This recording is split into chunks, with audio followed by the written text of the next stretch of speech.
Page number 43, Summary Writing. A summary gives brief information about a topic. एक जो summary होती है, जो खुलासा होता है, वो आपको एक ब्रीफ इंफॉर्मेशन देता है टॉपिक के बारे में, यानी एक छोटे से पैराग्राफ के अंदर चेंज हो जाता है पूरे का पूरा टॉपिक और उसमें आपको मेन डिटेल्स सारी मिल जाती हैं. Here are some basic rules to follow when writing a summary of a given passage. यहाँ आपको कुछ बेसिक रूल्स बताए गए हैं कि जिनको आपको फॉलो करना चाहिए किसी भी पैसेज की समरी बनाने के लिए. डूस और डोंट्स, यानी क्या आपको करना चाहिए और क्या आपको अवॉइड करना चाहिए, ये दोनों चीज़ें आपको यहाँ मेंशन की गई है. डूस में क्या है? Include all the main ideas. जितने भी मेन आइडियाज़ हैं, जो मेन आपको बातें बताई गई हैं, उन सबको इंक्लूड करना है. Do not reproduce sentences from the original text. Original text में से आपने खुद से सेंटेंसेस नहीं बनाने हैं. Select points from all the paragraphs. तमाम पैराग्राफ्स में से पॉइंट्स सिलेक्ट करने, जो आपके मेन पॉइंट्स होंगे उनको सिलेक्ट करके आपने समरी बनानी है. Do not repeat any point या आइडिया. किसी भी पॉइंट या आइडिया को आपने रिपीट नहीं करना है. Limit your summary by not including all the details. अपनी समरी में सारी डिटेल्स शामिल नहीं करनी है, उसको एक लिमिटेड कर देना है, यानी जो बिल्कुल मेन पॉइंट्स है सिर्फ वो इंक्लूड करने हैं, बाकियों को छोड़ देना है. Do not introduce new ideas. नए आइडियाज़ इंट्रोड्यूस नहीं करवाने हैं. Do not criticise. कोई तनकीद नहीं करनी है, यानी कोई तंज नहीं करना है. Use simple short sentences, link sections, points with appropriate linking words. Simple और सादा छोटे मुख्तसर जुमले आपने यूज़ करने हैं, मुख्तसर पॉइंट्स यूज़ करने हैं जो कि उस वर्ड से लिंक कर रहे हों, उससे रिलेटेड ही बात करनी है. Do not change any thing given in the original text. जो कुछ भी ओरिजिनल टेक्स्ट में दिया गया है उसमें से कोई चेंजिंग नहीं करनी है. Do not give own opinion. अपनी खुद की राय नहीं देनी है. जो बात आपको उसमें टॉपिक में दी गई है आपने उसी से रिलेटेड शॉर्ट करके समरी लिखनी है. उसके अंदर ना कुछ इंक्लूड करना है, ना कोई चेंजिंग करनी है. पेज नंबर 44 पे है exercise number 4. Work in pairs. Read the following passage and underline the main ideas words in each paragraph. Do not include any details. Pairs में वर्क करना है, इस चीज़ को आप छोड़ दें क्योंकि लॉकडाउन की वजह से आपने इंडिविजुअल अपना वर्क करना है, तो ये आप रहने दें. आगे समझें कि क्या करना है, कि आपने इस फॉलोइंग पैसेज को पढ़ना है, मेन आइडियाज़ को अंडरलाइन करना है या मेन वर्ड्स को अंडरलाइन करना है हर पैराग्राफ में. कोई भी गैर अहम जो डिटेल है वो आपने इंक्लूड नहीं करनी है. The first paragraph has been done as an example. पहला पैराग्राफ जो है वो आपको एग्जाम्पल के तौर पर दिया गया है. मोइंजोदड़ो और the mound of the dead is one of the oldest cities in the world. Mohenjodaro या मुर्दों का जो टीला है वो दुनिया का कदीम तरीन शहर है. Few people live there today, but 4,500 years ago, it was a large busy city. अभी यहाँ चंद ही लोग रहते हैं, लेकिन 4,500 साल पहले ये एक बहुत बड़ा मसरूफ़ शहर था. It is the province of Sindh at a distance of 27 kilometers from Larkana on the right bank of the river Indus. ये सिंध का सूबा है.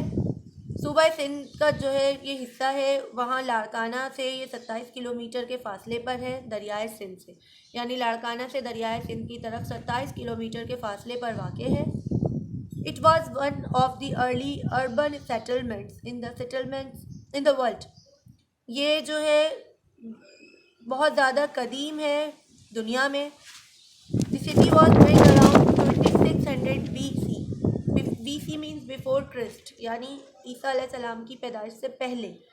उससे भी तकरीबन 2600 साल पहले ये शहर जो है तामीर हुआ था. और ये अराउंड मतलब तकरीबन बताया है, कंफर्म नहीं है, श्योर बात इसमें नहीं है, अप्रॉक्सीमेटली बताया जा रहा है कि 2600 ईयर्स पहले जो है वो 2600 BC से पहले ये बन चुका था. It was one of the largest city settlements of the Indus valley civilisation of South Asia. South Asia की जो दरियाए सिंध के पास की जो तहज़ीब है, यानी सिंध वैली जो है उसकी जो तहज़ीब है उससे भी बहुत ज़्यादा पुराना और बहुत ज़्यादा बड़ा ये शहर है साउथ एशिया का. The Indus valley civilisation developed around 300 BC from the prehistoric Indus culture.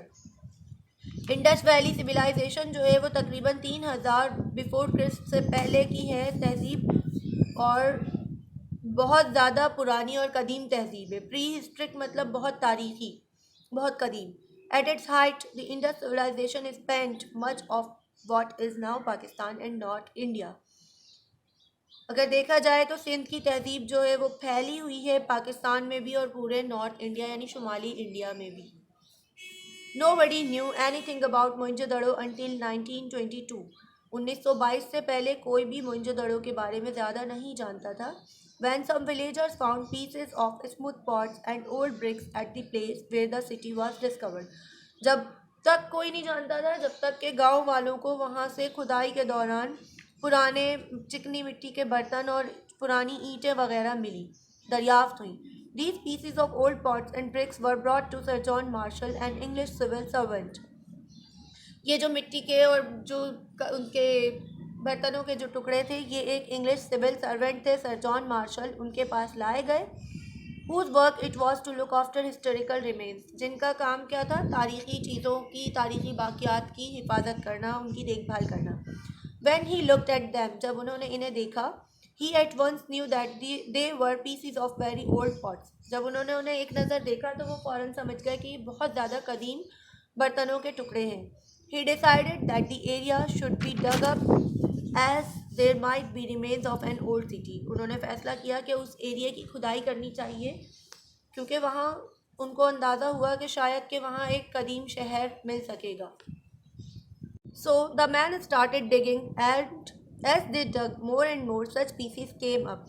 तो लोगों ने क्या किया, आदमियों ने खुदाई शुरू कर दी, मज़दूरों ने, और जैसे जैसे खुदाई होती गई तो ज़्यादा से ज़्यादा जो ऐसे पीसीस थे बर्तनों के वो सब निकलने लगे. Till there appeared bit by bit a city of straight roads and well built houses. यानी इतनी खुदाई करते गए यहाँ तक के कि जैसे जैसे खुदाई होती गई तो एक पूरे का पूरा शहर नज़र आने लगा जिसमें सीधी सीधी सड़कें मौजूद थीं और बहुत ज़्यादा उम्दा मकान तामीर हुए हुए थे. When the people saw all this coming up, जब लोगों ने देखा ये सब निकलते हुए, from what they had so far taken to be only mounds of clay and sand, जबकि उन्हें ये पता था कि सिर्फ मिट्टी के बर्तन वगैरह हैं या छोटे मोटे कोई खिलौने हैं. They were very surprised and excited. जब उन्होंने ये सब देखा कि इसमें बने बनाए घर और सड़कें निकल रही हैं, पूरे का पूरा शहर निकल आया है, तो वो बहुत ज़्यादा हैरान और पुरजोश हो गए. Each house was made of large bags, bricks and had a bathroom and servant quarters close by.